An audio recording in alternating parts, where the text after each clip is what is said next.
Pakistan peoples party और नून league ने मिलकर गिलगित बल्तिस्तान में हुकूमत बनाने का फैसला कर लिया है। अभी थोड़े दिन पहले तक वो कहते हैं बहुत बुरे हैं, ये चोर हैं, ये फार्म 47 पे आए हुए हैं, ये गलत फैसले कर रहे हैं, ये आपका हक मार रहे हैं, ये आपके हक पे डाका डाल रहे हैं। और अब वो दूसरा कह रहा था नहीं ये है चोर, ये फ्रॉडी है।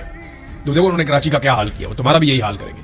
और अब वो दोनों बैठ गए मिलके और मिलकर अब वो गिलगित बल्तिस्तान के मसाइल को लूटेंगे। और आप ये होता हुआ देखेंगे, हमेशा से यही होता चला जा रहा है। जो इनको मिलिट्री एस्टेब्लिशमेंट कहेगी ना, ये करते चले जाएंगे। तो मिलकर अब इन्होंने हुकूमत बनाने का फैसला किया।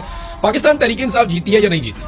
तहरीक इंसाफ ने सारे लूटे तबाह कर दिए। ये उनका इलेक्शन लड़ने में जो सबसे बड़ी कामयाबी आप कह सकते हैं वो ये है कि जितने लोग गिलगित बल्तिस्तान में लूटे बने थे वो सारे रिजेक्ट हो गए। हालांकि उनकी बड़ी अपने इलाकों में वोट बैंक भी था, अपने इलाकों में पहचान भी थी, और वो जोम के साथ अलग हुए थे जब खालिद खुर्शीद के खिलाफ पूरा एक ऑपरेशन किया गया था कि जनाब हमें तो हमारे लोग वोट डाल देंगे, नहीं पड़े वोट, फारे हो गए।